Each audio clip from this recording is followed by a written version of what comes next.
আসসালামু আলাইকুম সবাইকে। আমার কথা কি শোনা যাচ্ছে? দেখো তো।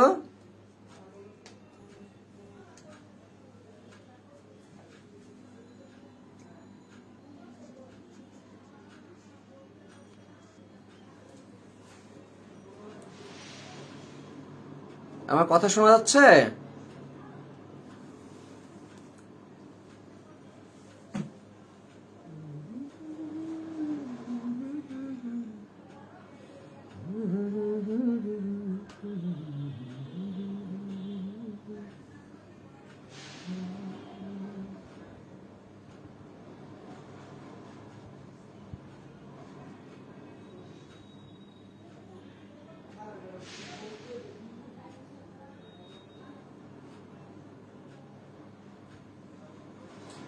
আচ্ছা, কথা শোনা যাচ্ছে মনে হয়। আচ্ছা, তাহলে আমরা প্রাথমিকভাবে আমরা যারা 22 এবং 23 ব্যাচ আছি তারা একটা কাজ করি, তারা হলো কালকের ঢাকা ভার্সিটির পরীক্ষার্থীদের জন্য দোয়া করি। একদম মন খুলে দোয়া করি যাতে সবাই চান্স পেয়ে যায়। যদিও সবাই চান্স পাওয়া অসম্ভব, তারপরও দোয়াটা আমাদের এভাবে থাকবে যে যারা পরিশ্রম করছে তাদের প্রতি যেন আল্লাহ সহায় হয়। হ্যাঁ, তাহলে খুব ভালো হবে। আচ্ছা, পরীক্ষার্থী কেউ আসো? কালকে ঢাকা ভার্সিটিতে পরীক্ষা দিবা? যদি থাকো তাহলে আমি কিছু কথা বলবো, আর যদি না থাকো তাহলে একবার সরাসরি পড়াশোনায় চলে যাবো। কেউ আসো? কেউ থাকলে একটু জানাও।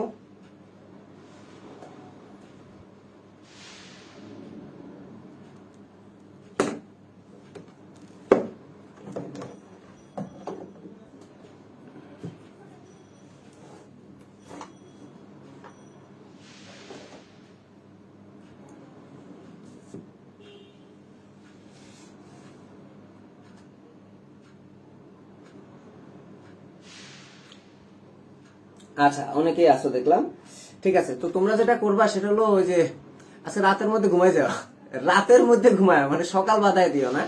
আমাদের এই যে মেডিকেলের একটা খারাপ অভ্যাস আছে, সেটা হলো যে আহ কি যেন বলে, যে আমরা না ঘুমায় পরের দিন পরীক্ষা টরীক্ষা দিয়ে একবারে এসে ঘুমাইতাম। এটা আসলে ভর্তি পরীক্ষার জন্য কার্যকরী না, সবচেয়ে খারাপ একটা দিক। এই জন্য খুব তাড়াতাড়ি করে একটু ঘুমায় যাবা। কারণ তুমি একদিনে পড়ে জাহাজ হতে পারবা না। সোজা বাংলা কথা, একদিনে পড়ে জাহাজ হওয়া যাবে না। তুমি আসলে পরীক্ষা হলে যায় দেখবা তোমার কলম কথা বলতেছে, যদি তুমি পড়াশোনা করে থাকো। ঠিক আছে? এই জন্য। আর এখন ওইখানে ঢাকা ভার্সিটি কিন্তু সাবজেক্ট ওয়াইজ আলাদা করা, মেডিকেলের মতো প্যাটার্ন না। মেডিকেলে তো একটা জিকে, একটা ইংলিশ, হ্যাঁ, তারপরে একটা কেমিস্ট্রি এইভাবে মিক্স করা থাকে। কিন্তু ভার্সিটির ক্ষেত্রে এটা সুবিধা আছে যে সাবজেক্ট গুলো আলাদা করে। দ্যাটস ওয়াই তুমি চাইলে তোমার ইচ্ছা মতো করে সাবজেক্টই করতে পারবা। এখন আমরা যারা মেডিকেলের প্রস্তুতি নিচ্ছি তাদের জন্য বায়োলজি আর কেমিস্ট্রিটা মোটামুটি ইজি মনে হয়। এই কারণে আমি বলবো যে বায়োলজি আর কেমিস্ট্রিটা যাতে আগেই শেষ করে ফেলো। ঠিক আছে? তারপরে হলো ফিজিক্স, তারপরে হলো ম্যাথ, বা ম্যাথের বদলে যদি অনেকেই বাংলা ইংরেজি অ্যান্সার করে থাকো তাহলে সেটা করবা। ওকে, আর হলো আগে যেরকম টোটালি যেমন আমাদের হলো পার সাবজেক্ট পাস করতে হতো, হ্যাঁ, 12 মার্ক পাইতে হতো। যদিও আমি ফিজিক্সে 12 তুলতে পারি নাই, এটা আমার সবচেয়ে জীবনের বড় ব্যর্থতা এবং আমি ফেল মারছি। তো সমস্যা নাই, তোমরা কেউ ফেল করবা না, নো টেনশন।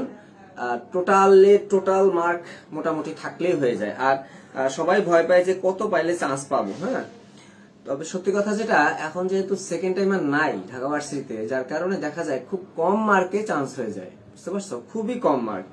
হ্যাঁ, খুবই কম মার্কে চান্স হয়ে যায়, যে কারণে ভয়ের কিছু নেই। আচ্ছা, আর রিটেন পার্টটুকু নিয়ে সবার ভয় আছে। রিটেন পার্টে কি করব, রিটেন পার্টে কি করব। ভাই, রিটেন সোজা আসবে, বুঝছিস? যে রিটেনটা আসবে সেটা তুই পারবি। এমনি ভয় পাওয়ার কোনো মানেই হয় না। রিটেন যেটা আসবে সেটা তুমি পারবা, একবারে ইজি দেখবা রিটেন আসতেছে। আর ওখানে তো জায়গা ফিক্সড করাই থাকে, তুমি অতটুকু জায়গার মধ্যে কত ইয়ার লিখতে পারবা বলো? 2 মার্কের রিটেন তুমি কত ইয়ার লিখতে পারবা? তো এইভাবে করে তুমি যদি পরীক্ষাটা দাও তাহলে আশা করি ভালো হবে। আর ভয় পাওয়ার কিছু নয়, আমি আগেই যেটা বললাম সেটা হলো যে অনেক কম মার্কেই দেখবা তোমার সিরিয়াল চলে আসছে। ঠিক আছে? কারণ এখানেও একটা তীব্র সত্য কথা আছে যে এখানে অনেক সিট, এই যে মেডিকেল তারপরে বুয়েট যারা প্রত্যাশী তারা কিন্তু নিয়ে নিবে। তো যারা ঢাকা ভার্সিটি মেইন টার্গেট, তারা হলো যদি সিরিয়ালে মোটামুটি দেখা যায় যে 2, 3, 4, 5 হাজারও চলে আসে। হ্যাঁ, এর মধ্যে থাকতে পারলে হবে। বুঝতে পারছো? ক্লিয়ার? তাহলে এইভাবে করে তোমরা আসলে ডিউ এক্সামটা দিবা। আর আজকের ক্লাসের থেকেও একটা ঢাকা ভার্সিটিতে কোশ্চেন আসতে পারে। হ্যাঁ, পরিপাক কথাটা গুরুত্বপূর্ণ। তো এখন আমি তোমাদেরকে ওরকম বাধ্যতামূলক করব না যে তোমার ক্লাসটা করতেই হবে, তোমার ইচ্ছা, তুমি এমনিতেই পারবা। আর বায়োলজি কখনোই কঠিন হইতে দেখি নাই, কখনোই কঠিন হইতে দেখি নাই। তবে একটা জিনিস নিয়ে স্টুডেন্টরা খুব ভয় পায়, কি জানো? বলে ভাইয়া যদি বৈজ্ঞানিক নাম আসে কি করব? বৈজ্ঞানিক নাম রিটেনে গত বছর চলে আসছে। হ্যাঁ, এই বছর আসার সম্ভাবনা আমি দেখতেছি না খুব একটা। এমসিকিউতে আসলে মোটামুটি বোঝা যায়। সুন্দরী মুন্দরী চলে আসে, সুন্দরী, গরান, গেওড়া, টাইগার, মাইগার, এইগুলার নামই চলে আসে। তো এটা নিয়ে আলাদা একটা প্যারা নেওয়ার কোনো দরকার নাই। তুমি যা পারবা সেইগুলা অ্যান্সার করে আসো, তাতেই পারবা। ঠিক আছে? তো মেডিকেলের যারা এখানে তো ম্যাক্সিমামই আসো যারা মেডিকেল ডেডিকেটেড ছিলা, তো তোমাদের টার্গেটটা একটাই থাকবে, সেটা হলো যাতে আমরা বায়োলজি এবং কেমিস্ট্রিতে প্রচুর মার্ক তুলতে পারি। হ্যাঁ, তাহলে ওই দুটা পোষায় যাবে। ক্লিয়ার সবার?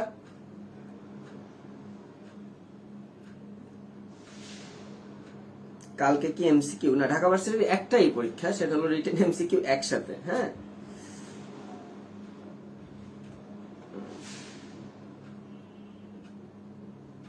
হ্যাঁ ফারিদুল, পারবা পারবা, এটা তোমার ইচ্ছা মতো। হ্যাঁ, সমস্যা নেই। আচ্ছা, তাহলে মোটামুটি এই কথাগুলো মাথায় রেখে সামনের দিকে আগাও, পরীক্ষা দিতে যাও। পরীক্ষার হল একটা মজার জায়গা, যে জায়গাটা আসলে আমরা কেউই জানি না কি হবে, কিন্তু পরীক্ষার হলে যায় দেখি আমরা সবই পারি। বুঝছা ভাইয়া? আপনাকে অনেক সুন্দর লাগতেছে, এটা আমাকে প্রতিদিনই লাগে। ধন্যবাদ। দিন দিন আমার বয়স কমতেছে, নো টেনশন। এবং আমি খুঁজতেছি, শিখতেছি অনেক কিছুই। হ্যাঁ, আচ্ছা, তাহলে আমরা পড়াশোনা শুরু করি। আজকে উপস্থিতি কম, আজকে মনে হয় যে ভার্সিটির স্টুডেন্ট গুলো নাই। এই আমার প্রি মেডিকেলে আমি কিন্তু এই ক্লাসটা তোমাদের জন্য বাধ্যতামূলক করছি। তোমরা যারা প্রি মেডিকেলের আসো বা সেকেন্ড টাইমের আসো, তারা ই করো, তোমাদের মেসেঞ্জার গ্রুপে বলো যে ভাইয়া ডাকতেছে। হ্যাঁ, আচ্ছা, বাধ্যতামূলক মানে এগুলোর পরে কিন্তু আমি তোমাদেরকে পরীক্ষা নিয়ে নেবো টাস করে, তখন হা করে তাকায় থাকা লাগবে। আচ্ছা, আমরা পরিপাকে যতদূর পড়ছিলাম আমার মনে পড়ে, কতদূর পড়ছিলাম কেউ কি জানো? কতটুকু পড়ছিলাম?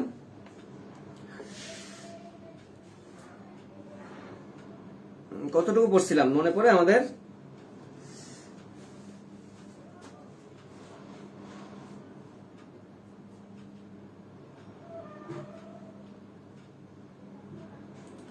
একজন বলো তো যে কতটুকু পড়ছিলাম? হ্যাঁ, যকৃতের কাজ। ভেরি গুড, আমরিন আল ফারাবি।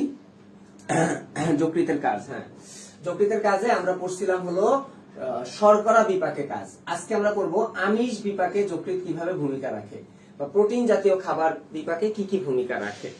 তো খুবই সহজ করে পড়বো যে প্রোটিন জাতীয় বিপাকে আমাদের কি কি কাজ আছে, এটা আগে জানি। Number 1, D amination. D amination point আকারে লিখবো, সিকিউ এমসিকিউ বোথ। মানে যদি আমাদের রিটেন পরীক্ষায় আসে সাবজেক্টিভ, আমরা এভাবেই লিখবো যে আমিষ বিপাকীয় বা প্রোটিন বিপাকে ভূমিকা। D amination. তারপরে আরেকটা তোমরা লিখো না, ডি অ্যামিনেশন সবাই লেখো, কিন্তু ট্রান্স অ্যামিনেশনটা তোমরা লিখতে চাও না, কিন্তু ট্রান্স অ্যামিনেশন লিখবা, এটা যদিও বইয়ে নাই। D amination, trans amination. তারপরে ইউরিয়া তৈরি, ইউরিয়া তৈরি করে, ইউরিয়া তৈরি।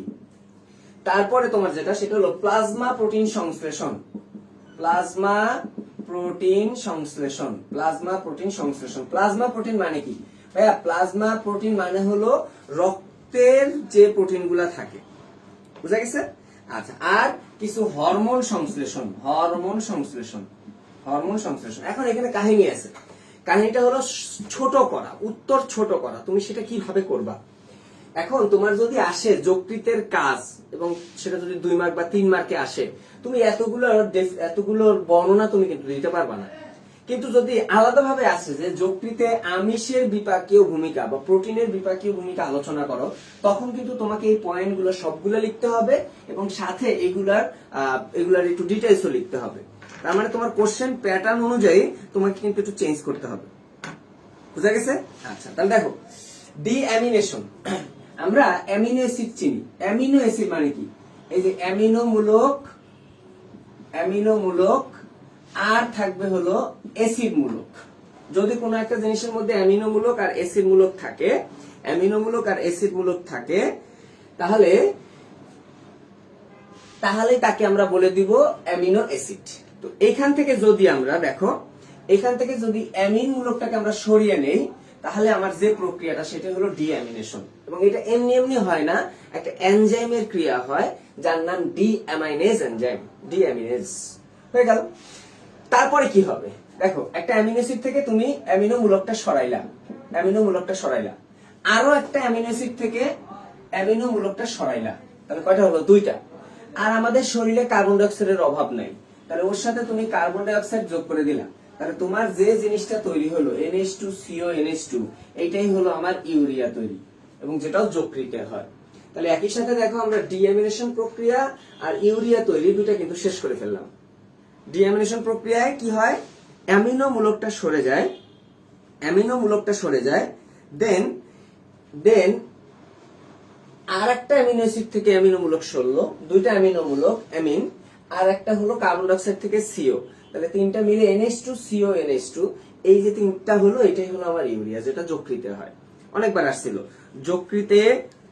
যকৃতে ইউরিয়া তৈরি কিভাবে হয়, ইউরিয়া কোথায় তৈরি হয়। এখানে সবাই স্টুডেন্টরা ভুল করে কোথায় জানো, যদি বলা হয় ইউরিন কোথায় তৈরি হয়, তাহলে সেটা কিন্তু আমার বৃক্ক হবে, আর যদি বলা হয় ইউরিয়া কোথায় তৈরি হয়, তাহলে কিন্তু সেটা যকৃৎ হবে।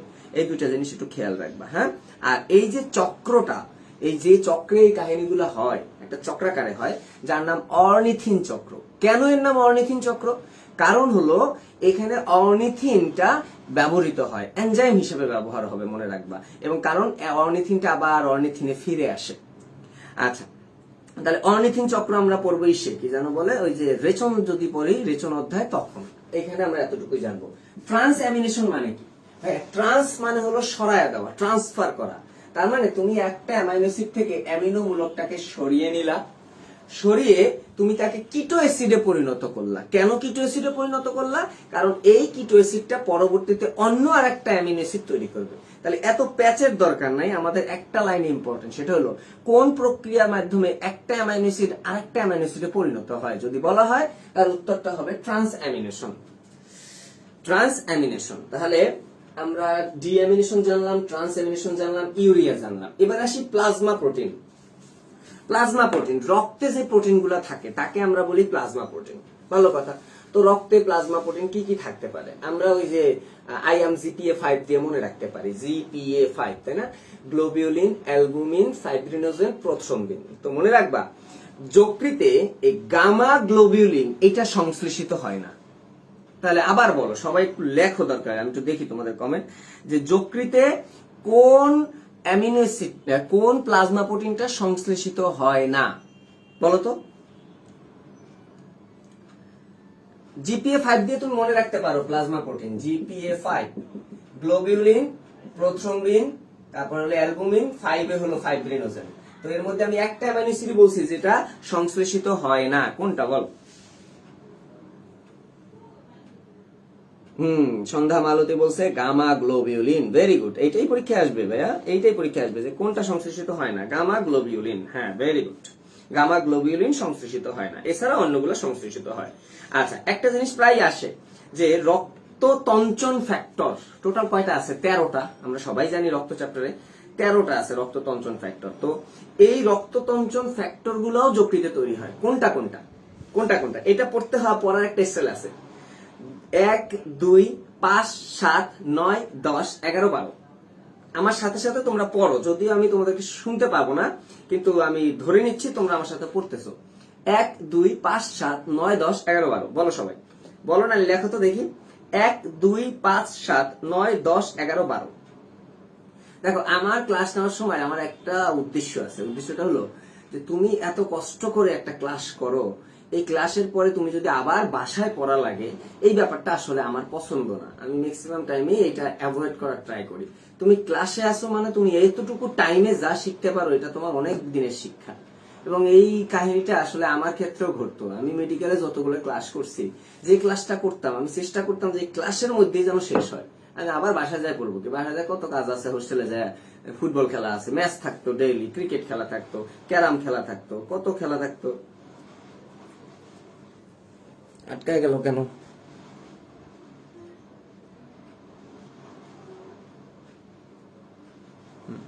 আচ্ছা, ক্লাস কি আটকায় গেছে? আমার মোবাইলে কেন আটকায় গেছে? না, আটকায় নাই। 1 2 5 7 9 10 11 12। হ্যাঁ, এই যে সবাই লিখতেছো দেখো। এখন ক্লাসে যতজন স্টুডেন্ট আছো, আশা করি এই বারবার দেখতে দেখতে এ আর জীবনে কোনোদিন ভুল হবে না।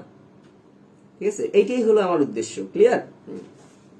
আচ্ছা, এবারে আসি লাস্ট যেটা, হরমোন সংশ্লেষণ। তুমি পয়েন্টটা লিখলে রিটেনে নাম্বার পাবা, কিন্তু এমসিকিউর ক্ষেত্রে তোমার কোন হরমোনটা সংশ্লেষিত হয়, হ্যাঁ, এটা তোমার লাগবে। তো মনে রাখবা, এখানে হরমোন সংশ্লেষিত হয় অ্যানজিওটেনসিনোজেন। অ্যানজিওটেনসিনোজেন নামটা কি?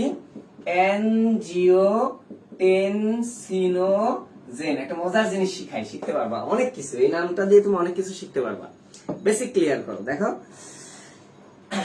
এনজিও তুমি যেখানেই পাবা, এইটা মানে বোঝায় নালী। এনজিও মানে নালী, মানে রক্তনালী। আচ্ছা, টেনসিন মানে কি? সোজা বাংলায় বুঝলে টানাটানি করা, মানে সংকুচিত করা। হ্যাঁ, জেন যদি কোথাও থাকে, জেন এটা বুঝায় মানে কোনো এনজাইমের সাথে যদি জেন থাকে, তাহলে সেটা নিষ্ক্রিয় এনজাইম বোঝানো হয় বা নিষ্ক্রিয় কিছু বোঝানো হয়। তার মানে আমি এই ধারণাগুলো থেকে কি পাচ্ছি, এই নামগুলো থেকে কি পাচ্ছি? এনজিওটেনসিনোজেন এটা নিষ্ক্রিয় জিনিস, এটা সক্রিয় হবে এনজিওটেনসিনে। তাহলে এনজিওটেনসিনোজেন একটা নিষ্ক্রিয়, এটা সক্রিয় হবে এনজিওটেনসিন এটাতে। এনজিও মানে বুঝতেছি নালী, নালীর উপরে সে কাজ করবে, টাইনে ধরবে, তার মানে নালীকে সে সংকোচনে সাহায্য করবে। তো রক্তনালী সংকোচন প্রসারণ, এই ব্যাপারটা আসলে কিসের সাথে রিলেটেড বলতে পারো? যে রক্তনালী সংকুচিত হলে রক্তচাপ বৃদ্ধি পায়, রক্তনালী প্রসারিত হলে রক্তচাপ হ্রাস পায়। তার মানে আজকের পর থেকে তুমি এমনি বলতে পারবা না যে এনজিওটেনসিনোজেন আসলে কোথায় কাজ করে, রক্তচাপ নিয়ন্ত্রণে সাহায্য করে। ক্লিয়ার? রক্তচাপ বৃদ্ধি করে, রক্তনালীকে টাইনে ধরে। পড়ার স্টাইল হলো এটা, টাইনে ধরে। এটা যদি তুমি অন্য কোনো টিচারের কাছে সামনে যায় বলো, তোমরা ধরে কি লাভে? বুঝা গেছে? তার মানে আমাকে এখন জানতে হবে এনজিওটেনসিনোজেনটা এইভাবে মনে রাখতে হবে, তাহলে তুমি এমনি এমসিকিউ পারবা। আরো একটা জিনিস দেখো, এনজিও মানে নালী, এটা আর কোথায় কোথায় খাটানো যায় দেখো। তোমরা মনে হয় নাম শুনছো এনজিওগ্রাম, এনজিওপ্লাস্টি। তার মানে কি? এনজিওগ্রাম মানে কি? এনজিওগ্রাম মানে হলো ওই নালীর যে অবস্থাটা, সেটা তুমি যদি গ্রাফিক্যালি প্রেজেন্ট করো। আর এনজিওপ্লাস্টি মানে কি? প্লাস্টি মানে নতুন করে নির্মাণ করা। আমরা ওই যে প্লাস্টিক সার্জারির কথা প্রায় শুনে থাকি, তাই না? প্লাস্টিক সার্জারি মানে কি? মানে আমরা বুঝি, সবাই মনে করি যে মানে প্লাস্টিক লাগাই দিবে। না রে বাবা, প্লাস্টিক সার্জারি মানে হলো নতুন করে নির্মাণ করা, পুনর্নির্মাণ করা। সার্জারি করে যদি তুমি কোনো কিছু নির্মাণ করো, তাহলে এনজিওপ্লাস্টি মানে হলো নতুন করে কিছু নির্মাণ করা। কি নির্মাণ করা? নালী নির্মাণ করা। মানে যে নালীটা ব্লক হয়ে গেছে, এই যে রক্ত অধ্যায় আমরা পড়াই, এটা যে নালীটা ব্লক হয়ে গেছে সেটাকে নতুন করে নির্মাণ করা। তাহলে এই একটা ওয়ার্ড দিয়ে কি বুঝতে পারছো অনেক কিছু?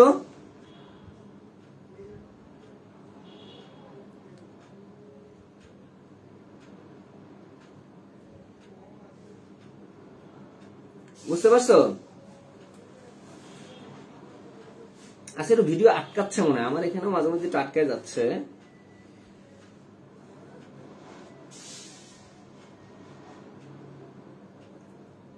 অনেক কিছু নিজের মতো করে বানায় নিলে অনেকদিন মনে থাকে, বুঝছো? বানায় নিবা। আচ্ছা, ঠিক আছে। আচ্ছা, তাহলে এনজিওটেনসিনোজেনের কথা জানলাম, পুরো আমাদের আমিষ পরিপাকটা হয়ে গেল। হ্যাঁ, আচ্ছা, এরপরে আমরা চলে যাব চর্বি বা ফ্যাট বিপাকে কি ভূমিকা রাখে। ফ্যাট বিপাক। তবে আমি এখানে তোমাদের বইয়ের থেকে একটু ডিফারেন্ট ওয়াইজ পড়াবো, দুইটা টার্ম পড়াবো, বইয়ে আছে আসলে একটা টার্ম। আচ্ছা, তো ফ্যাট বিপাকে যকৃৎ থেকে পিত্ত তৈরি হয়, সেই পিত্তের ভিতরে কি কি জিনিস থাকে? পিত্ত রসে কিন্তু কোনো এনজাইম থাকে না, পিত্ত রসে কোনো এনজাইম নাই, সারা জীবন মনে রাখবা। হ্যাঁ, পিত্ত রসে কোনো এনজাইম নাই। আচ্ছা, তাহলে কি আছে? পিত্ততে আছে এক পিত্ত লবণ, আর আছে পিত্ত রঞ্জক। পিত্ত রঞ্জক, পিত্ত লবণ অথবা পিত্ত রঞ্জক, মানে রঙিন জিনিস আর লবণ। পিত্ত লবণ দুইটার নাম হলো একটু tough, sodium taurocholate, sodium glycocholate. Sodium taurocholate, sodium glycocholate. Tahrima Tabassum Toma, আর খোসা মারিস না রে ভাই, বাংলাদেশ এখন 110 নম্বর পজিশনে আছে, যে ক্লাস নিচে যাইতো মেলা স্পিডে।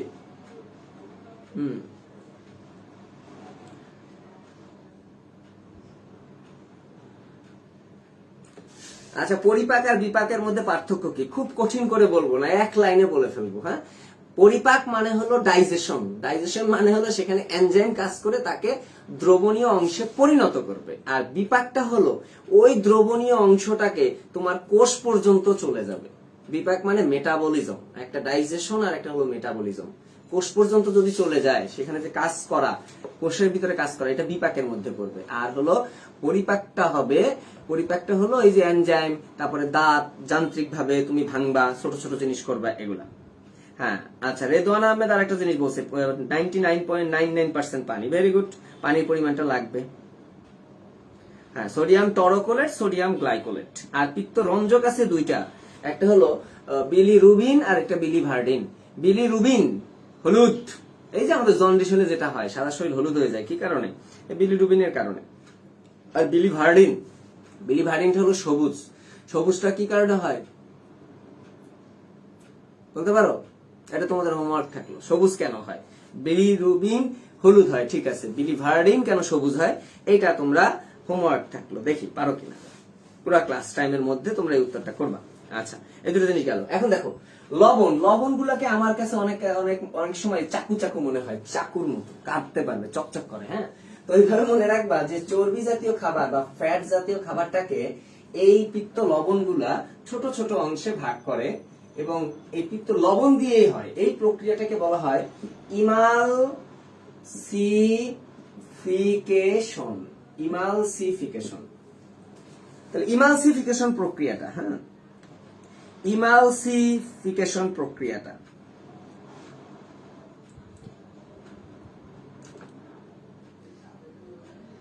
ইমালসিফিকেশন প্রক্রিয়াটা আমার এই যকৃতে হয়, এইটা একটা। আর আরো একটা আছে গ্লাইকোলেটই তো, হ্যাঁ, সোডিয়াম গ্লাইকোলেটই তো, সোডিয়াম গ্লাইকোলেট আর একটা সোডিয়াম টরোকোলেট।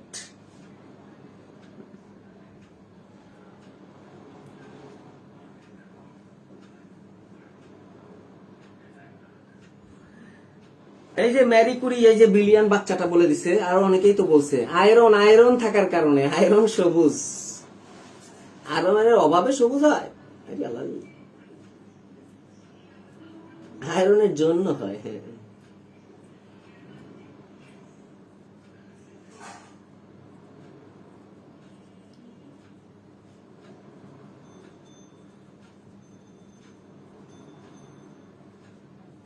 আচ্ছা, ইমালসিফিকেশন গেল। আর একটা হলো দেখো, আর একটা প্রক্রিয়া হলো, আমরা সেদিন বলছিলাম যে গ্লিসারল থেকে যদি ওই যে গ্লুকোনিওজেনেসিস মানে গ্লুকোজ তৈরি হয় নন কার্বোহাইড্রেট জাতীয় পদার্থ থেকে, মনে আছে যে প্রক্রিয়াটার নাম গ্লুকোনিওজেনেসিস। নিওজেনেসিস, এটাও তো চর্বি জাতীয় পদার্থ থেকে আমার গ্লুকোজ তৈরি হচ্ছে। দ্যাটস হোয়াই এটাও কিন্তু আমার কিসে হবে বলো?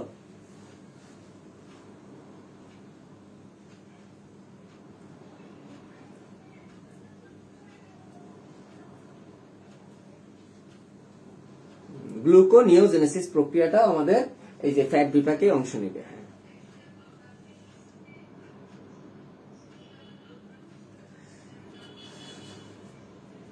আচ্ছা, তাহলে আমাদের এই যে ফ্যাট বিপাক হলো, এবারে আসি হিমোগ্লোবিন ভাঙন। হিমোগ্লোবিন ভাঙন তোমাদের বইয়েই তো আছে, এই যে বিলিভার্ডিন কখন হবে, আয়রনটা বের হয়ে যাবে, তখনই বিলিভার্ডিন সবুজ হয়ে যাবে, তার পরবর্তীতে বিলিরুবিনটা হলুদ হবে, তোমাদের বইয়ে আছে। আচ্ছা, পিত্ত হইলো, তারপরে হলো হিমোগ্লোবিন ভাঙন, লোহিত রক্তকণিকা উৎপাদন, লোহিত রক্তকণিকা উৎপাদনে অংশ নেয়। এবং একটা লাইন লিখে রাখো যে একটা সিস্টেম আছে, যে সিস্টেম থেকে আসলে লোহিত রক্তকণিকা উৎপাদন হতে পারে, যে সিস্টেম দিয়ে বা ভাঙতেও পারে। এটা নামটা একটু মনে রাখো, যে রেটিকুলো এন্ডোথেলিয়াল সিস্টেম। RES সিস্টেম, এই সিস্টেমটার কথা একটু জাস্ট লিখে রাখো, এটা ডিটেইলস জানার দরকার নাই। RES এর মধ্যে কি কি থাকে? অস্থি মজ্জা থাকে, যকৃৎ থাকে, প্লীহা থাকে। অস্থি মজ্জা থাকে, যকৃৎ থাকে, প্লীহা থাকে। অস্থি মজ্জা থাকে, যকৃৎ থাকে, প্লীহা থাকে, এই RES এ। রেটিকুলার এন্ডোথেলিয়াল সিস্টেমে। ওকে, তাহলে যকৃৎ আমাদের শেষ, অগ্নাশয় আমাদের বলছিলাম, প্যানক্রিয়াস পড়াইছিলাম, উইটসাং নালী পড়াইছিলাম, একটু বলো তো। উইটসাং নালী পড়াইছিলাম, মনে পড়ে? তাহলে এবারে আমরা আসলে কঠিন টপিকসে চলে যাব। কঠিন না, সহজ টপিকসে। আচ্ছা, মনে হয় উইটসাং নালী পড়াইছি। তাহলে লালা গ্রন্থি, যকৃৎ, অগ্নাশয়, এই তিনটা আমাদের প্রধান গ্রন্থি, তিনটা প্রধান গ্রন্থি আমাদের পড়া হয়েছে। আচ্ছা, এবার দেখো এবার যেটা সেটা হলো অগ্নাশয় রসে কি কি অগ্নাশয় রসে কি কি এনজাইম থাকে। আমরা এখন সবচেয়ে হট টপিকসে চলে আসছি, এনজাইম। এই অধ্যায়ে কি কি এনজাইম আছে? তো অগ্নাশয় রসে কি কি এনজাইম পাওয়া যায়? কি কি এনজাইম পাওয়া যায়? কি কি এনজাইম পাওয়া যায়? সূত্র একটাই, আনিস কাকা likes to try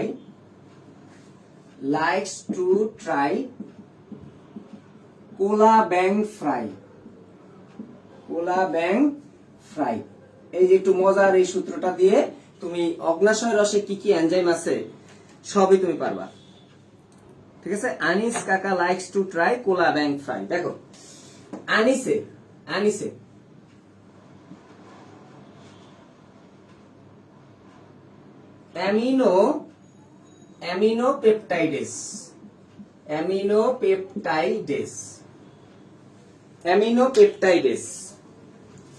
অ্যামিনোপেপটাইডেস, তারপরে আরেকটা আতে হলো অ্যামাইলেস,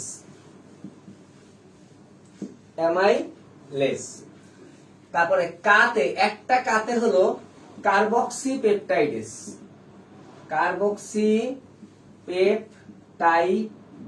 নামগুলো আগে লেখো, আমি এনজাইম টপিকস একবারে সোজা করে দেব, সমস্যা কিছু নেই। হ্যাঁ,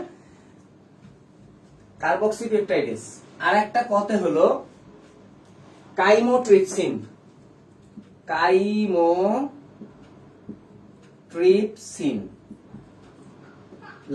লাতে হলো লাইপেজ।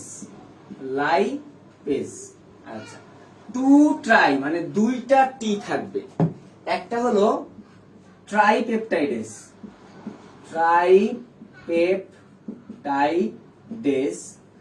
আর একটা টতে হলো ট্রিপসিন, আর একটা টতে কি ট্রিপসিন।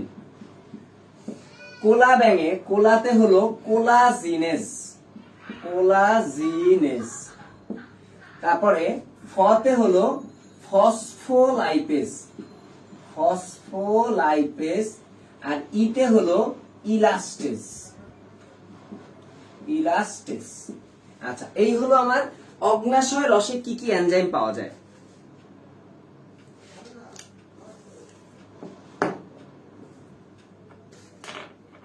তাহলে একটা সূত্র এখনই আমি একটা চাইবো যে সবাই এই সূত্রটা একবার বা দুইবার করে লেখো, কারণ এই সূত্রটা অনেক কাজের সূত্র। এই এনজাইম গুলা কোনটা কোথায় এটা মনে থাকে না, সবাই লেখো তো বাংলায়। আনিস কাকা লাইকস টু ট্রাই কোলা ব্যাং ফ্রাই। আনিস আমার আব্বুর নাম, হ্যাঁ ঠিক আছে, তো তোর আব্বু আমার আঙ্কেলকে সুন্দর করে কোলা ব্যাং ভাজি করে খাওয়াইলে খাইতেই তো পারে, সমস্যা কি? লাইকস মানে খাবে কি, এটা তো কথা না, তাই না, পছন্দ করে আর কি। আচ্ছা, আনিস কাকা লাইকস টু ট্রাই কোলা ব্যাং ফ্রাই, আনিস কাকা লাইকস টু ট্রাই কোলা ব্যাং ফ্রাই, আনিস কাকা লাইকস টু ট্রাই কোলা ব্যাং ফ্রাই। হ্যাঁ, এখান থেকে তুমি সবগুলো এনজাইম পেয়ে যাচ্ছ। এবার আগে শোনো এই এনজাইম টপিকস পড়ার স্টাইল, সেটা হলো কয়েক প্যাটার্নের কোশ্চেন হয় এখান থেকে। আমাদের খাবার তো মেইনলি তিনটা, একটা কার্বোহাইড্রেট, একটা প্রোটিন আর একটা লিপিড। তো প্রথমে আসতে পারে যে কোন এনজাইমটা কোন জাতীয় খাবার পরিপাকে সাহায্য করে, যে বা এই এনজাইমটা কোন জাতীয় খাবার পরিপাককারী এনজাইম, অথবা যে কার্বোহাইড্রেট পরিপাককারী এনজাইম নিচের কোনটি, লিপিড পরিপাককারী এনজাইম নিচের কোনটি। তার মানে এই টাইপের প্যাটার্নের একটা কোশ্চেন হতে পারে। 2 নাম্বার, এই এনজাইমটা কোথা থেকে খরিত হয়, এ কি গ্যাস্ট্রিক এনজাইম মানে পাকস্থলীর এনজাইম, না এ কি অগ্নাশয়ের এনজাইম, নাকি আন্ত্রিক এনজাইম? কথা বুঝতে পারছো? আচ্ছা, তারপরে এই যে এনজাইমটা, এটা কি সক্রিয় এনজাইম নাকি নিষ্ক্রিয় এনজাইম? যদি নিষ্ক্রিয় হয় তাহলে তাকে সক্রিয় করবে কি? এই টাইপের কোশ্চেনগুলো তোমাকে করতে হবে। তো আমি একটা স্ট্যাটাস দিছিলাম একদিন যে তুমি নিজেই প্রশ্ন ব্যাংক। স্ট্যাটাসটা কি দেখছিলা কেউ? তোমাকে পড়ার স্টাইল শিখাই, তুমি নিজেই প্রশ্ন ব্যাংক। তোমরা সারাদিন দেখি প্রশ্ন ব্যাংক খুঁজো, তুমি নিজেই তো প্রশ্ন ব্যাংক। দেখো আমি 4 প্যাটার্নের কোশ্চেন করলাম, আমি যে এই 4 প্যাটার্নের কোশ্চেন হইতে পারে। এখন তুমি নিজেকে কোশ্চেন করবা একটা এনজাইম ধরে যে এটা কি কি হতে পারে, এখান থেকে কি কি কোশ্চেন হতে পারে। এর চেয়ে বড় সাজানো পড়ার স্টাইল আর কিছুই নেই। বুঝা গেছে? ক্লিয়ার? এটা বুঝতে হবে। পড়ার স্টাইল না বুঝতে পারলে দুমায়া 4-5 ঘন্টার একটা ক্লাসও করতে থাকবা, এক পরিপাকের ছোট ছোট ক্লাসগুলোই তুমি 10 ঘন্টা ধরে করবা, তোমার জীবনে কোনো উন্নতি হবে না। তোমার নিজেকে শিখতে হবে পড়ার স্টাইলটা, ঠিক আছে? তাহলে তোমার কাছে পড়তেও ভালো লাগবে। তাহলে দেখো এইখানে এখন আমি প্রথম প্রত্যেকটা কোশ্চেনের উত্তর দিয়ে যাই। প্রত্যেকটা কোশ্চেনের উত্তর দিই। তুমি প্রোটিন পরিপাককারী এনজাইম কিভাবে চিনবা? 2টা উপায়ে চেনা যাবে প্রোটিন পরিপাককারী এনজাইম। প্রথম উপায় হলো যদি এনজাইমটার নামের শেষে ইন, মিন, তারপরে সিন, তারপরে বিন, হ্যাঁ, তারপরে টিন, তারপরে কিন, তারপরে জিন, এই টাইপের ওয়ার্ডগুলো থাকে। ইন, মিন, টিন, বিন, কিন, কিন, জিন, সিন, এই টাইপের, যা ইচ্ছা তাই বলো হয়ে যাবে। ইন, মিন, সিন, বিন, টিন, কিন, জিন, সিন, ইন, মিন, সিন, বিন, টিন, কিন, জিন, সিন, এই টাইপের ওয়ার্ডগুলো থাকলে তুমি বলে দিবা চোখ বন্ধ করে যে এটা প্রোটিন, আর কোনো কথা নাই, ঠিক আছে? 2 নাম্বার, এই যে অ্যামাইনো অ্যাসিড আমি লিখছিলাম, অ্যামাইনো অ্যাসিড লিখছিলাম না? অ্যামাইনো অ্যাসিড গুলো একটা অ্যামাইনো অ্যাসিড আর একটা অ্যামাইনো অ্যাসিডের সাথে যুক্ত হয়। দেখো আমি দেখাই দিই। NH2CO, এটা অ্যামিন আর এটা H, হ্যাঁ, এটা একটা অ্যামাইনো অ্যাসিড আর একটা অ্যামাইনো অ্যাসিড, এভাবে দিলাম H বন্ড NH, তারপরে C, তারপরে COOH, উপরে R, উপরে নিচে H। আচ্ছা, তাহলে এই দুটার মধ্যে যে বন্ধনটা হবে, এই দুটার মধ্যে যে বন্ধনটা হবে, দেখো এই যে OH আর H, এই যে পানি আকারে বের হয়ে যাবে। বের হয়ে গেলে তাহলে আমার বন্ধনটা কি থাকে? Bond CONH bond. দেখছো? এইটাকেই বলা হয় অ্যামাইড বন্ড বা পেপটাইড বন্ড। অ্যামাইড বন্ড বা পেপটাইড বন্ড, অ্যামাইড বন্ড বা পেপটাইড বন্ড, ঠিক আছে? এই যে অ্যামাইড বন্ড বা পেপটাইড বন্ড, এটা তোমাদের রিটেনেও আসতে পারে 1 মার্কের জন্য, যে কিভাবে প্রোটিন তৈরি হয়। এভাবেই প্রোটিন তৈরি হয়, অ্যামিনো অ্যাসিড অ্যামিনো অ্যাসিডের সাথে যুক্ত হয় পেপটাইড বন্ধন দিয়ে বা অ্যামাইড বন্ধন দিয়ে। তাই প্রোটিন কিন্তু একটা পলিপেপটাইড যৌগ, মানে অনেকগুলা পেপটাইড বন্ধন এভাবে তৈরি হবে, ঠিক আছে? আরো একটা জিনিস এখান থেকে আসতে পারে, যে একটা এমসিকিউ একবার আসছিল গত এবারই ভর্তি পরীক্ষা আসছে, হয় মেডিকেলে না মেডিকেলে আসছিল, যে একটা গ্লাইকোসাইডিক না একটা পেপটাইড বন্ধন তৈরি হতে কত অণু পানি মুক্ত হয়? এই যে 1 অণু পানি মুক্ত হয়, একটা বন্ধনে 1 অণু পানি বের হয়ে যায়। বুঝা গেছে? আচ্ছা, এবার দেখো, তার মানে আমি যদি কোনো একটা এনজাইমের নামের ভিতরে পেপটো ওয়ার্ডটা পাই, পেপটো ওয়ার্ড যদি আমি পাই, তাহলেও বলে দিব সে প্রোটিন পরিপাককারী এনজাইম। এখন দেখো এইখানে যে এনজাইমগুলো আমি মুছি নাই, ইচ্ছা করে মুছি নাই, বুঝতে পারছো? দেখো তাহলে এইখানে অ্যামিনো পেপটাইডেজ, এই যে পেপটো ওয়ার্ডটা যেহেতু আছে, তাহলে আমি বলতে পারি এটা প্রোটিন পরিপাককারী এনজাইম। অ্যামাইলেজের মধ্যে পেপটো ওয়ার্ড বা ইনমিন সিনবিন নাই, তার মানে এটা প্রোটিন পরিপাককারী না। কার্বক্সি পেপটাইডেজ, এই যে পেপটো ওয়ার্ড আছে। কাইমোট্রিপসিন, এই যে সিন ওয়ার্ড আছে। লাইপেজ, পেপটো ওয়ার্ড নাই, ইনমিন সিনবিনও নাই। ট্রিপসিন, সিন আছে, পেপটো ওয়ার্ড আছে। কোলাজিন, এই যে জিন আছে। তারপরে হলো ইলাস্টেজ, আসলে ইলাস্টিন, হ্যাঁ, ইলাস্টিনের উপরে কাজ করে, তার মানে এটাও আমার প্রোটিন পরিপাককারী। ফসফোলাইপেজ, এটার মধ্যে কিছু নাই। তাহলে দেখো তোমাকে এখন যে কোনো কিছু দিলে তুমি সেটা থেকে ইজিলি কি বের করতে পারবা না যে কোনটা প্রোটিন পরিপাককারী?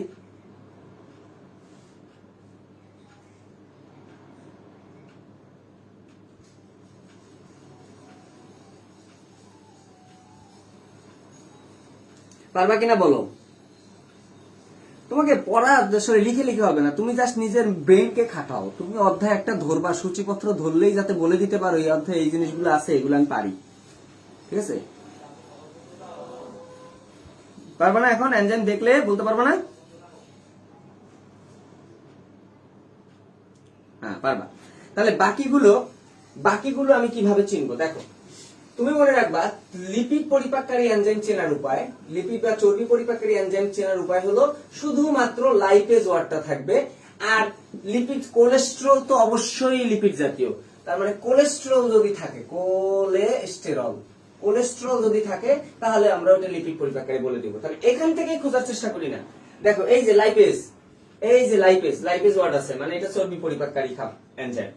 আর হলো এই যে দেখো ফসফোলাইপেজ, এখানেও চর্বি পরিপাককারী এনজাইম আছে।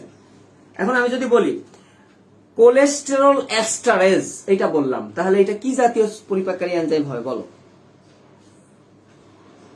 কোলেস্টেরল এস্টারেজ এটা কি জাতীয় খাবার পরিপাককারী এনজাইম হবে? নুসরাত জাহান সাদিয়া বলছে কোলেস্টেরল এস্টারেজ। হ্যাঁ, কোলেস্টেরল আছে, তার মানে লাইপেজ, লিপিড পরিপাককারী এনজাইম। তাহলে বাকি যেগুলো আছে সেগুলো হলো কি? কার্বোহাইড্রেট পরিপাককারী এনজাইম। তো কার্বোহাইড্রেট পরিপাককারী এনজাইম চেনারও আরো একটা সহজ উপায় আছে, সেটা হলো যে তুমি এনজাইমটার নাম দেখবা, নাম দেখার পরে সে কার উপরে কাজ করতেছে সেটা তুমি খুঁজে বের করবা। যেমন যদি আমি এনজাইমের নাম বলি সুক্রেজ, তাহলে এইটা কাজ করবে কোনো কিছু শেষে এএসি থাকলে, এস থাকলে কিন্তু এনজাইম, আর যদি ওএসি থাকে তাহলে সেটা খাবার বা সাবস্ট্রেট। তাহলে সুক্রেজ এ যার উপরে কাজ করবে তার নাম অবশ্যই সুক্রোজ হবে, সুক্রোজ, ওএসি, তার মানে এটা সাবস্ট্রেট। তাহলে সুক্রোজ তো আর প্রোটিন না, সুক্রোজ কি? কার্বোহাইড্রেট, চিনি। তাহলে এই সুক্রেজ এনজাইমটা অবশ্যই কার্বোহাইড্রেট পরিপাককারী এনজাইম হবে। এভাবে করে ইজিলি বলতে পারবা, ঠিক আছে? আচ্ছা, তাহলে এই টপিকটা গেল যে কোনটা কি টাইপের এনজাইম, এটা তুমি এখন দেখেই বলতে পারবা। যে কোনো এনজাইম, তোমাকে দুনিয়ার যে কোনো এনজাইমই দেখ না কেন, যদি খাবার পরিপাককারী এনজাইম হয় তুমি দেখেই বুঝতে পারবা যে এটা লাইপোলাইটিক, মানে লিপিডকে ভাঙলে লাইপোলাইটিক, প্রোটিনকে ভাঙলে প্রোটিওলাইটিক, লাইটিক মানে ভাঙন, আর কার্বোহাইড্রেটকে ভাঙলে অ্যামাইলোলাইটিক। অ্যামাইলো মানে কিন্তু এই যে কার্বোহাইড্রেটই বোঝায়, কারণ স্টার্চকে ভাঙলে অ্যামাইলোজ এবং অ্যামাইলোপেকটিন দুইটা জিনিস পাওয়া যায়, দুইটা ওয়ার্ডেই অ্যামাইলো আছে, ঠিক আছে? আচ্ছা, তাহলে এতটুকু হয়ে গেল। এরপরে আমরা আসি যে এনজাইমটা আসলে সক্রিয় নাকি নিষ্ক্রিয়, এটা কিভাবে বুঝবো? এনজাইমটা সক্রিয় আছে নাকি নিষ্ক্রিয় আছে? মনে রাখবা ম্যাক্সিমাম প্রোটিন পরিপাককারী এনজাইমই নিষ্ক্রিয় হয়। তা না হলে কিন্তু ওই যে আমি গত সেদিন ক্লাসে বলছিলাম যে তা না হলে কিন্তু প্রাচীরকেই সে পরিপাক করে ফেলবে। তো যদি কোনো এনজাইমের নামের শেষে জেন দেখো, তাহলেও সেটা নিষ্ক্রিয়। যদি কোনো এনজাইমের আগে প্রো দেখো তাহলেও নিষ্ক্রিয়। আর ডাইরেক্ট যদি নিষ্ক্রিয় লেখাই থাকে তাহলে তো নিষ্ক্রিয় হয়ে গেল। তাহলে জেন আর হলো প্রো, এই দুটা। তাহলে আমার এই যে কয়টা আছে এই কয়টা থেকেই বলো তো কোনটা আসলে নিষ্ক্রিয় হতে পারে? একটাও নিষ্ক্রিয় না, কারণ জেন নাই কোনোটাতে বা প্রো নাই কোনোটাতে। কিন্তু আমি যদি ট্রিপসিনের জায়গায় আমি যদি বলি ট্রিপসিনোজেন, কাইমোট্রিপসিনের জায়গায় আমি বলি যদি কাইমোট্রিপসিনোজেন, তাহলে কিন্তু তারা নিষ্ক্রিয় হয়ে যাবে। তারপরে রেনিন একটা প্রোটিন পরিপাককারী এনজাইম, নিন আছে। রেনিন দুগ্ধপোষ্য গাভীর দুধ থেকে আহরণ করা হয়, হ্যাঁ, যেটা দুধের প্রোটিন যেটা আছে কেসিন, সেই কেসিন, দুধের প্রোটিনের নাম কিন্তু কেসিন, দুধের প্রোটিনই কেসিন। এটা তোমাদের কর্মমুখী রসায়ন অধ্যায় আছে। এই দুধের প্রোটিন ক্যাসিনের উপর কাজ করে তাকে প্যারাকেসিনে পরিণত করে। এগুলো আমরা পড়বো, এগুলো আমরা ইজিলি পড়বো, সমস্যা নেই। তো এই রেনিনটা খরিত হয় প্রো রেনিন হিসাবে, এই যে প্রো ওয়ার্ডটা আছে, প্রো রেনিন। তারপরে পেপসিন একটা প্রোটিন পরিপাককারী এনজাইম, যেটা পাকস্থলী থেকে খরিত হয়। পাকস্থলী থেকে প্রোটিন পরিপাককারী এই একটা এনজাইমে খরিত হয়, সেটা হলো পেপসিন। কিন্তু পেপসিনটা খরিত হয় পেপসিনোজেন হিসাবে। তাহলে দেখো আমার এই দুইটা ওয়ার্ডের সাথে এগুলো মিলছে কিনা। জেন আছে, প্রো আছে, জেন আছে। তাহলে এই যে নিষ্ক্রিয় প্রোটিন পরিপাককারী যে এনজাইমগুলা, এগুলারই একটা নাম আছে, নামটা হলো জাইমোজেন।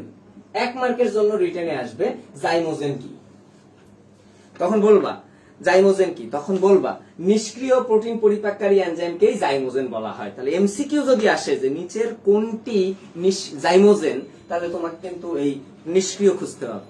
ডাইরেক্ট আসবে না, কিন্তু আসবে না যে নিচের কোনটি নিষ্ক্রিয় পরিপাককারী এনজাইম। তোমার পরীক্ষা আসবে নিচের কোনটি জাইমোজেন। তার মানে এই কোশ্চেনের অ্যান্সার দেওয়ার জন্য তোমাকে জাইমোজেন কি জিনিস সেটা আগে জানতে হবে, তারপরে হলো আমার কোশ্চেন আমি করলে এইভাবেই করবো। আমি কখনো দিব না কোনটি নিষ্ক্রিয় পরিপাককারী এনজাইম, আমি দিব নিচের কোনটি জাইমোজেন।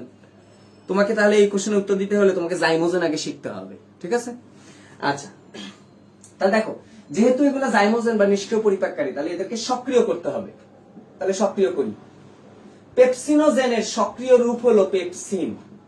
পেপসিন। এখন কথা হলো যে ভাই আপনি তো সক্রিয় করলেন, সক্রিয় আপনি করলেন, তাহলে কি দিয়ে সক্রিয় করলেন, মানে সক্রিয় কারকটাকে, এটা অনেক ইম্পর্টেন্ট একটা আমার পড়া। সক্রিয় কারকটাকে আর সক্রিয় রূপ কি। দেখো, পেপসিনোজেনের সক্রিয় রূপ হলো পেপসিন, এবং এইটা কার উপস্থিতিতে সক্রিয় হয়? HCl এর উপস্থিতিতে। HCl। প্রোরেনিনের সক্রিয় রূপ হলো রেনিন। রেনিন, এটাও এই HCl দিয়েই সক্রিয় হয়। তার মানে HCl দিয়ে পেপসিনোজেন, প্রোরেনিন দুইটাই সক্রিয় হয়। ট্রিপসিনোজেন, ট্রিপসিনোজেন এটা কি দিয়ে সক্রিয় হয়? এটা ট্রিপসিনে পরিণত হয়। এ কি দিয়ে সক্রিয় হবে কেউ বলতে পারবা? আমাদের অন্ত্রে, মানে এই যে ক্ষুদ্রান্ত বৃহদন্ত্রে একটা এনজাইম আছে যার নাম এন্টারোকাইনেজ। ভাইয়া, এন্টারো মানে অন্ত্র, এন্টারো অন্ত্রের সাথে রিলেটেড, ঠিক আছে? এন্টারোকাইনেজ, এন্টারোকাইনেজ এটা একটা অন্ত্রে এনজাইম থাকে, যে এনজাইমটা সক্রিয় কারক হিসেবে কাজ করে ট্রিপসিনোজেনকে সক্রিয় ট্রিপসিনে পরিণত করে। এবং ট্রিপসিন সক্রিয় হওয়ার পরে সে বলে আমি আমার খালাতো ভাই ছাড়া বাঁচতে পারি না।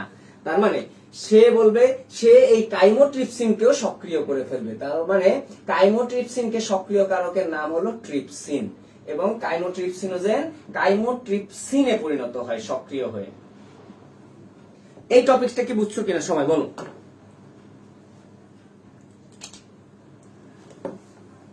এই টপিকটা বুঝছো? এটা একটা ইম্পর্টেন্ট পড়া।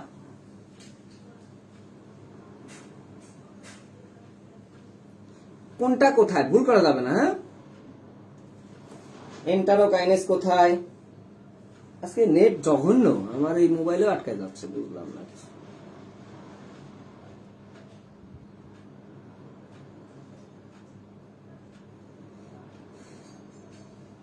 Very good. তাহলে কি কি স্টাইলের পড়া শিখতেছি দেখো। এখন আমি চিনতে পারবো যে কোনটা কি জাতীয় খাবার পরিপাককারী এনজাইম। দ্বিতীয় স্টেজে আমরা চিনতে পারবো যে ওই এনজাইমটা কোথা থেকে খরিত হয়। তার একটা সূত্র অলরেডি আমি দিয়ে দিছি, যে অগ্নাশয়ের এনজাইমগুলো যদি তুমি পড়ো, তুমি যে কতখানি আগাইছো তুমি নিজেও জানো না, একটু পরেই বুঝতে পারবা, মিলে ফেলবা। তারপরে হলো যে কোনটি সক্রিয় নিষ্ক্রিয় পরিপাককারী এনজাইমগুলো কি কি, তাকে কিভাবে সক্রিয় করা হয়। এবার দেখো, তুমি যদি অগ্নাশয়ের এনজাইমগুলো পড়ে ফেলো, এবার পাকস্থলীর এনজাইমটা আসো। কারণ অলরেডি তুমি জানো যে পিত্তে কোনো এনজাইম নাই, শিখে ফেলছো, কিন্তু পিত্ত রসে কোনো এনজাইম থাকে না। অগ্নাশয়ের এনজাইম আনিস কাকা লাইকস টু ট্রাই কোলা ব্যাং ফ্রাই। আচ্ছা, পিত্ত রসে কোনো এনজাইম, পিত্ত রসে কোনো এনজাইম নাই। আচ্ছা, তাহলে আমার আর একটু আগে যাই, মুখ বিভরে যে লালা গ্রন্থি আছে, লালা গ্রন্থি, সেখান থেকে কি কি এনজাইম আছে, মানে লালা গ্রন্থি থেকে যে লালা রস আসে, লালা রস, সেখানে কি কি এনজাইম আছে তুমি এভাবে মনে রাখবা। লালা মনে রাখলে, যে কুত্তারই তো লালা ঝরে, তাই না? কুত্তাই তো হ্যাঁ করতে করতে লালা ঝরে। তো কুত্তাকে আমরা আদর করে কি ডাকি? কুত্তারে আমরা আদর করে ডাকি টম। টম মনে রাখলে তোমার পড়াটা শেষ। কুত্তা হলো টম, কুত্তে, ঠিক আছে? তো টমে টতে কি দেখো, টতে হলো টায়ালিন। টায়ালিন, টায়ালিন বানান যতই ট দিয়ে শুরু, কিন্তু আসলে এর ইংলিশ বানান কিন্তু পি, পি টায়ালিন, ঠিক আছে? তো কুইত্তার নাম মনে রাখলে কিন্তু পড়া হয়ে যায়, দেখো টায়ালিন। আর মতে হলো তোমার মল্টেস, মতে মল্টেস, মল্টোজ না, কিন্তু আমি আবারও শিখাইছি যে যদি এএসি থাকে কোনো কিছু শেষে, মল্টেস, তাহলে সেটা এনজাইম। আর যদি ওএসি থাকে, ওএসি, তাহলে সেটা সাবস্ট্রেট, যার উপরে কাজ করে। বুঝা গেছে? তাহলে দেখো, এই যে টায়ালিন আর হলো মল্টেস, এই দুটা থাকে। এখন এই টায়ালিন আর মল্টেস একসাথে থাকে। তুমি একটু চিন্তা করো, তুমি একটু চিন্তা করো, খাবার ঢুকলো, কার্বোহাইড্রেট, প্রোটিন, লিপিড সব তুমি খাইলা। তো মল্টেস, টায়ালিন কি জাতীয় এনজাইম আমি এটা বুঝতে পারবো না, এটা বোঝা সম্ভব না, হ্যাঁ? কিন্তু এই মল্টেস দেখে আমি বুঝতে পারতেছি যে এটা মল্টোজের উপরে কাজ করবে, মল্টো, দেখো টায়ালিন, লিন, লিন কিন্তু আমি প্রোটিন পরিপাককারীতে শর্ট ফর্মে দেই নাই, ইনমিন সিন বিন টিন কিন জিনসিন দিছি, লিন কিন্তু দেই নাই। তার মানে টায়ালিন কখনোই কিন্তু আমার প্রোটিন পরিপাককারী হবে না, আমার সূত্র মতেও হবে না। অনেকে পেঁচায় ভালো যে টায়ালিন ইনমিন সিনবিনে পড়ে কিনা, না, ইনমিন সিনবিন ওয়ার্ড গুলা খেয়াল করো আর লিন ওয়ার্ডটা খেয়াল করো, আলাদা কিন্তু। আমি এটা চেনার দরকারও নাই, তুমি এই যে মল্টেস এ কাজ করবে মল্টোজের উপরে। এখন আমি কখনোই ডাইরেক্ট খাবার হিসাবে মল্টোজ খাইতে পারবো না, তুমি ধরে মল্টোজ খাচ্ছি এটা হবে, হবে না। মল্টোজ অন্য কোনো খাবার থেকে আসবে, তো মল্টোজটা একটা শর্করা জাতীয়, সে আসবে কোথা থেকে? অবশ্যই শর্করা থেকে। তাহলে আমি এই টেকনিকে বলতেই পারতেছি যে মুখ বিবরেই তো এই লালাগ্রন্থি ছিল, সেখানে শুধুমাত্র কার্বোহাইড্রেট জাতীয় খাবার পরিপাককারী এনজাইম আছে, কার্বোহাইড্রেট জাতীয়। এবং এই কার্বোহাইড্রেটের উপরে সিদ্ধ শর্করা বলা হয়, মানে সিদ্ধ ভাত, সিদ্ধ রুটি, হ্যাঁ, সিদ্ধ শর্করার উপরে আমার এই যে টায়ালিন কাজ করে তাকে মল্টোজে পরিণত করে। মল্টোজ, এই যে সাবস্ট্রেট পেয়ে গেছি মল্টোজের উপরে কাজ করবে মল্টেজ এনজাইম, কাজ করে তাকে গ্লুকোজে পরিণত করবে। তার মানে কিছুটা কার্বোহাইড্রেট জাতীয় খাবার এই মুখবিবরে পরিপাক হবে। বুঝা গেছে? তাহলে আমার শুরুটা হয়, দেখো কার্বোহাইড্রেট জাতীয় খাবার পরিপাক শুরু হয় মুখবিবরে, এটা বুঝতেই পারতেছি, বিবরে, এবং শেষ হয় কোথায় একটু দেখি। মুখবিবরের পরে আমার কি? পাকস্থলী। কিন্তু পাকস্থলীতে কার্বোহাইড্রেট পরিপাককারী কোনো এনজাইম নাই, এই একটা কথাই বলতে চাচ্ছিলাম তখন, যে পাকস্থলীতে খাবার পরিপাককারী এনজাইম অনলি একটাই আছে, সেটা হলো পেপসিন। আর রেনিনটা আছে, কিন্তু রেনিনটা ইম্পর্টেন্ট না, পেপসিন এটা প্রোটিন। তাহলে পাকস্থলীতে কিন্তু কার্বোহাইড্রেট জাতীয় খাবার পরিপাক হচ্ছে না, তো অন্ত্রে হবে। এই যে অগ্নাশয় রসে এনজাইম আছে, অগ্নাশয়ের এনজাইম তো ডিউডেনামে আসেই লাগে, ডিউডেনামে এসে লাগলে মানে কি? তার মানে অন্ত্রে পরিপাকটা মেইন হয়ে যাচ্ছে, অগ্নাশয় অ্যামাইলেজ কত কিছু আছে। তার মানে এই খাবার পরিপাক হইতে আমরা কিন্তু মাঝে মধ্যে শাকসবজিও খাই, স্বাভাবিক ব্যাপার, শাকসবজি খাই, তাই না? তো শাকসবজি এটা কিন্তু সেলুলোজ জাতীয় খাবার, কিন্তু আমরা তো আর গরু ছাগল না, যার কারণে আমাদের ক্রোমোজোম সংখ্যা তো আর 60 না, আমাদের কিন্তু সেলুলেজ এনজাইম নাই। তাহলে এই শাকসবজিটা আমাদের কোথায় যায়, কোথায় পরিপাক হয়? এরা একবারে সরাসরি চলে যায় আমার বৃহদান্ত্রে। সেই বৃহদান্ত্রে কিছু এককোষী ব্যাকটেরিয়া আছে, আমরা সবাই চিনি এই ব্যাকটেরিয়াগুলোকে, ইকোলাই অবশ্যই চিনি। তো এই ব্যাকটেরিয়াগুলো আক্রমণ করে ওই খাবারের উপরে আক্রমণ করে ওকে বিভিন্ন ধরনের অ্যাসিডে পরিণত করে। তার মানে সেলুলোজ জাতীয় খাবারের পরিপাক বৃহদান্ত্র পর্যন্ত হয়, বুঝা গেছে? তাহলে দেখো, শর্করা জাতীয় খাদ্যের পরিপাক মুখবিবরে শুরু হয়, শেষ হয় বৃহদান্ত্রে, কিন্তু পাকস্থলীতে ঘটে না, খুব ইম্পর্টেন্ট। কেন না? কারণ পাকস্থলীতে কার্বোহাইড্রেট জাতীয় খাদ্য পরিপাককারী এনজাইম নাই। তবে একটা জায়গাতে প্যাচ আছে, প্যাচটা কি জানো?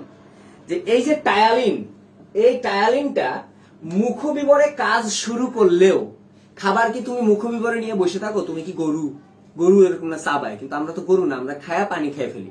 তার মানে টায়ালিন মিশে কিন্তু কাজ করতে পারে না, ওই সময়টা সে পায় না। তাহলে টায়ালিন মেইনলি কাজ করে কোথায়? পাকস্থলীতে। কথাটা কি বুঝতে পারছো?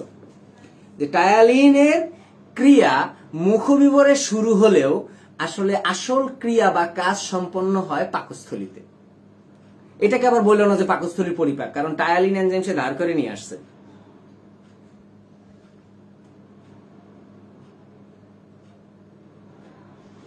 পাকস্থলীতে, হ্যাঁ, আচ্ছা হয়ে গেল। এবার তাহলে বাকিগুলো আরো সোজা। দেখো, প্রোটিন জাতীয় খাবার কোথায় শুরু হবে, কোথায় শেষ হবে? প্রোটিন প্লাস লিপিড, এই দুটো পরিপাককারী এনজাইম কিন্তু মুখবিবরে নাই। তার মানে এদের পরিপাক শুরু হয় আসলে পাকস্থলীতে। কিভাবে শুরু হবে? দেখো, পাকস্থলীতে আমি একটু আগেই বলছি, পাকস্থলীতে পেপসিন আছে, পেপসিনোজেন রূপে যেটা খরিত হয়, HCl দিয়ে যেটা সক্রিয় হয়, সেই পাকস্থলীতে পরিপাক শুরু হয়ে শেষ হবে ক্ষুদ্রান্ত্রেই শেষ। তাহলে প্রোটিন পরিপাককারী পেপসিন পাইলাম, আর লিপিড পরিপাককারী তাহলে পাকস্থলীতে কি পাই? গ্যাস্ট্রিক লাইপেজ, মানে লাইপেজই পাবো, সেটা যদি পাকস্থলী থেকে খরিত হয় তাহলে তার নাম গ্যাস্ট্রিক লাইপেজ। তাহলে এই দুইটা এনজাইমই আমার পাকস্থলীতে আছে, বুঝা গেছে? তাহলে পাকস্থলীতে লিপিড পরিপাককারী এনজাইম আছে গ্যাস্ট্রিক লাইপেজ, প্রোটিন পরিপাককারী এনজাইম আছে কোনটা? Pepsin, pepsinogen. পুরো এই কোথায় শুরু হয় কোথায় শেষ হয় এটা কি ক্লিয়ার? ক্লিয়ার হয়েছে বলো?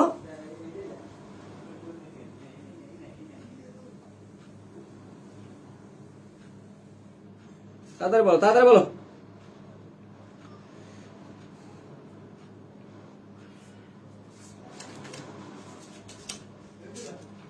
আর একটা ক্লাস লাগবে, শোষণ লাগবে। হ্যাঁ, আলহামদুলিল্লাহ ক্লিয়ার। এনজাইমের নামগুলো, তাহলে এনজাইমের অনেক কিছু শিখে ফেললাম আমরা। ঠিক আছে, আচ্ছা তাহলে আজকে এই পর্যন্তই থাকুক। অনেক কিছু শিখছো, বিশাল সাইজের একটা ছক আছে, ওইটা আমরা কালকে শেষ করে, মানে নেক্সট দিন আর কি, পরশু দিন হয়তো ক্লাস নেব, ওইটা শেষ করে আমরা শোষণ এবং কন্ট্রোল বা পরীক্ষা কিভাবে নিয়ন্ত্রণ হয় এটা পড়াবো। আজকে ক্লাস সবার ক্লিয়ার হয়েছে? কালকে ঢাকা ভার্সিটিতে যারা পরীক্ষা দিবা তাদের জন্য আবারও দোয়া রইলো, তোমরা ভালো করে পরীক্ষা দিবা। আর এই তো এক্সাম ব্যাচে কিন্তু আজকে অফার চলতেছে জানোই, কালকে থেকে কিন্তু অফার আর থাকবে না। যারা ভর্তি হওয়ার ভর্তি হয়ে যাও। আর মেইন ব্যাচ তো আছেই, pre medical plus academic batch গুলো তো আছেই, 22-এর 23-এর সবার ব্যাচ আছে, 23-এর ব্যাচেও ভর্তি চলছে। তাহলে তোমরা ইজিলি ভর্তি হয়ে যাও যারা যারা ভর্তি হবা। আর ভর্তি হবা না যারা, তারা রেগুলার পড়াশোনা করো, সোজা কথা। যে যেভাবে পারো আগাও, পিছায় থাকলে লস, তোমারই লস। আচ্ছা, পরিপাক কি এখনো কঠিন লাগতেছে বলো? এই এনজাইমের, আজকে এনজাইমের এই টপিকস থেকে যে কোনো পরীক্ষায় তুমি একটা কোশ্চেন পাবা। খুব কি কঠিন লাগছে?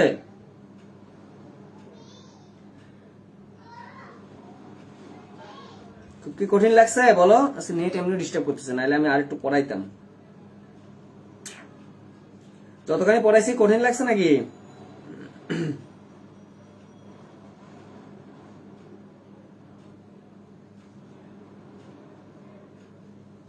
অধ্যায় থাকবে তোমার মাথায়, হ্যাঁ, অধ্যায় কখনো খাতায় থাকবে না, বইয়ে থাকবে না। তোমার মাথায় তুমি যতটুকু নলেজ নিয়ে যাবা পরীক্ষার হলে ততটুকুই কাজে লাগবে। তোমরা একটা ভুল করো কি জানো? বায়োলজি নোট করতে করতে বইয়ের চেয়েও মোটা বানায় ফেলো। এটা তাহলে নোট করার সার্থকতাটা কোথায়? যে আমার গত বছরের ছাত্র ইমরুজ বয়ানি সাদি ছিল না, 27তম, তো ও কিন্তু একটা কথা বলছে যে আমরা নোট করতে করতে এমন কাহিনী করে ফেলি যে বইয়ের চেয়েও বেশি মোটা হয়ে যায়। নো নিড, তোমার দরকার নাই। তোমার মাথা নোট হবে, আমার কথা বুঝছো? মাথাটাকে তুমি নোট বানাবা, ঠিক আছে? সিকিউ নাকি এমসিকিউ হয়? হ্যাঁ, 22-এর জন্য, 22-এর যারা ঢুকবে তাদের সিকিউ এমসিকিউ দুইটাই হবে পরীক্ষার আগ পর্যন্ত। সিকিউ এমসিকিউ দুইটাই হবে, হ্যাঁ। আর সেকেন্ড টাইমাররা সিকিউ দিবে না, ওরা শুধু এমসিকিউ দিবে। হ্যাঁ, ঠিক আছে, ওকে।